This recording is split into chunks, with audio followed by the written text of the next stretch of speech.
2018년 말부터 이제 본격적으로 투자를 하기로 마음먹고 주식창에 호가를 이제 들여다보기 시작했는데 저는 미국 주식만 거의 많이 합니다. 미국 주식 위주로 많이 합니다. 성악겜이시군요.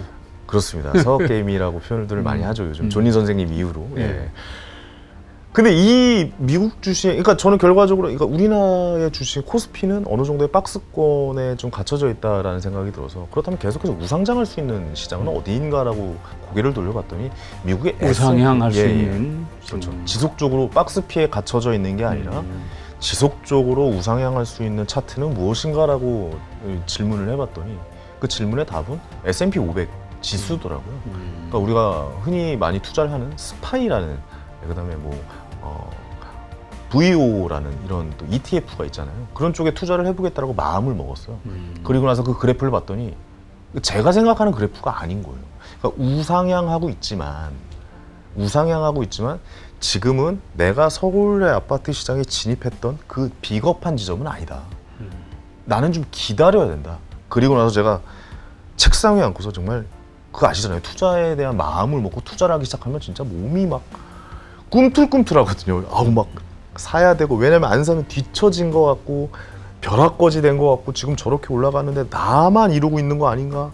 그리고 나는 뭐 내가 사면 오를 것 같은데 이 봐 또 올랐잖아라고 혼자 자책하고 이렇게 괴로워하고 있었던 시점에 제가 아니다. 내가 생각하는 기회주의자로서 비겁한 사람이 살 수 있는 지금의 타이밍은 아닙니다. 지금 역사적으로 계속 전고점을 뚫고 있지 않느냐. 나 같은 유리마인드고 나 같은 초보 투자자가 지금 이 시장에 진입했다가는 이거는 이전에 벌어놨던 돈까지 위험해질 수 있는 상황이다. 나는 만약에 폭락장이 온다면 이 폭락을 견딜 수가 없는 사람이다 라는 생각으로 끝까지 안 삽니다. 그리고 그것도 한 1년 반에서 한 2년 정도를 호가창을 들여다보고 있었어요. 예. 그 정도 시간을 기다렸죠. 계속 들여다보고 있다가 마음속으로 큰 뜻을 품고 있었죠. 한 번만 와라. 한 번만 오면 내가 갈던 이 칼을 정말 깊숙하게 찔러 넣을 것이다 라는 마음을 항상 먹고 있던 찰나에 어느 날 서점을 갔는데요. 이 자판에 깔린, 매대에 깔린 이런 책들이 거의 모두 다 똑같은 이야기를 하고 있는 거예요. 서울 부동산은 끝났다. 서울 부동산은 끝났고 도쿄의 버블이 재현이 될 것이다. 출산율과 결혼 확률이나 이런 게 굉장히 좀 낮아지고 있고, 그렇다면 세대 수도 줄어들 것이고 인구가 줄어들 것이다 라는 모든 그 책들이 이야기를 하고 있어서 2017년인가요, 그게? 2016년입니다. 16년에? 예, 2016년. 지금과는 정반대되는 얘기가 그냥 도배가 됐네요. 정반대라기보다는 거의 뭐 끝과 끝이죠. 예, 거의 뭐 끝과 끝의 이야기인데 저는 거기서 그 지점에서 이 책에서 얘기했던 비겁한 지점이라고 표현을 했거든요. 우리는 비겁한 지점에 용기 있는 기회주의자로서 상승장의 초입에 진입을 해야 된다라고 책에 썼는데 이것은 내가 생각하는 비겁한 지점일 수도 있겠다. 그러니까 경제 위기가 왔을 때를 한번 우리가 되돌아보면 누구나 다 상승을 외칠 때 위기는 찾아오거든요. 왜냐하면 하락에 대한 걸 망각하고 있을 때 경제 위기가 온다라고 보거든요. 그렇죠. 네. 그렇다면 상승에 대한 망각을 하고 있는 지금 이 시기도 상승을 우리는 간구하고 있는 이 시점은 아닌가? 라는 거에 대해서 이제 그때부터 공부를 하기 시작합니다. 그래서 매대에 깔린 책들이 아니라 저 뒤쪽에 책꽂이에 꽂혀 있는 책들을 그때부터 이제 보게 되죠. 그렇다면 이렇게 오래 눌려있던 서울의 아파트는 분명한 누군가의 수요는 있지만 지금 현재 7억 5천이나 하는 아파트의 전세가 4억에서 5억까지 주는 거 보면은 아파트의 가격이, 전세 가격이 아파트의 가격이 70%까지 육박해 있는 이 모습은 누구나 서울에 살고 싶어 하고 직장이 서울에 있는 분들은 누구나 서울에 있어야 되는 이 상황이다. 서울이 1,000만 명이 넘었습니다라는 이제 기사가 나오기 시작하고 있는 그 시점이었거든요. 그렇다면 이 시점은 한 번은 거대한 상승 사이클이 올지도 모르겠다라는 생각과 함께 그때부터 이제 부동산 장에 뛰어들기 시작을 한 거죠. 그래서 제가 처음에 했던 투자는 서울의 아파트를 구매를 하는 것이었습니다. 네. 그리고 하나를 구매한 게 아니라 아까 말씀드렸다시피 칼을 갈고 있었잖아요. 정말 깊숙이 찔러 넣었습니다. 근데 그게 나중에 이제 2017년 이후로 어마어마한, 그렇죠. 1년 6개월에서 2년 정도를 참았는데 2020년 3월을 마주하게 된 것이죠.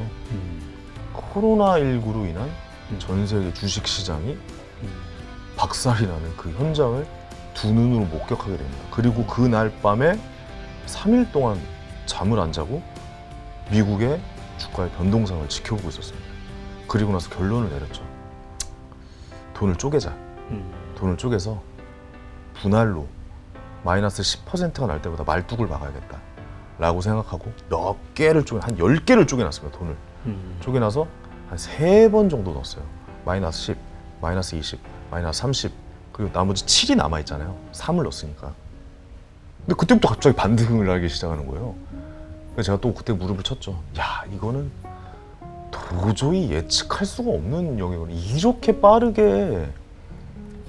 빠르게 회복하는 거라는 것을 그때 처음 느껴요. 전 최소한 2008년 서브프라임 모기지론 사태처럼 천천히 이렇게 회복하는 모습을 보여주거나 우리 예전에 IMF 때를 겪었던 것처럼 이런 모습을 보여줄 줄 알았는데 정말 한 두세 달 만에 바로 V자 곡선을 그리면서 상승하는 모습을 보고 그때 또 하나 깨우쳤죠. 대응의 영역이다. 예측의 영역이 아니고 지금부터 대응을 하자라는 생각으로 그때부터 나머지 있는 돈을 이제 조금씩 이제 안전하게 투자를 하기 시작했던 거죠. 그게 이제 주식 투자에 아까 말씀하셨던 누군가에겐 절망이었지만 저에게는 굉장히 희망이었던 참았기 때문에 가능한 시점이라고 봅니다. 전 미치는 줄 알았거든요. 아니 진짜 진짜 막 머리 막 책상에다 박고 막 한겨울에 찬물로 샤워하고 정신 차려 막 소리 지르면서 밖에 막 뛰어가면서 막 소리 지르고 야 뭐 이거 어떻게 하다 막 이러면서 지금 단순히 오늘의 이야기만 드리고 있지만 저의 어제는 굉장히 고통스러웠습니다. 그걸 참아내기 위해서. 그러니까요. 이거 보통 일 아니거든요. 이걸 참는다는 거는 보통 일이 아닙니다. 투자를 마음먹었던 사람이 투자물을 사는 걸 참는다? 이거 굉장히 어려운 일입니다.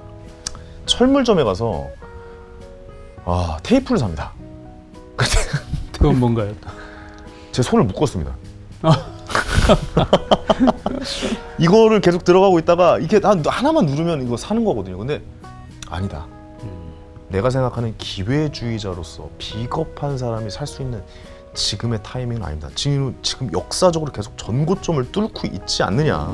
누군가는 그 사람을 얘기할 때 운이다라고 생각하고 저 역시도 그렇게 운이다라고 생각을 한 적도 있었지만 준비해 놓지 않는 그 상황들을 지나 보낼 때 대부분의 사람들이 그렇게 많이 떠나 보내는 상황이 오거든요. 그러니까 오늘 제가 좋은 말씀, 그러니까 제가 부를 창출했던 거에 이 과정에 대해서 말씀드렸지만 저의 성공했던 이 오늘을 보지 마시고 제가 어떻게 준비를 했는지 성공한 사람의 어제를 보는 그런 시간을 좀 한번 가져보셨으면 좋겠다. 라고 말씀 좀 드리고 싶습니다.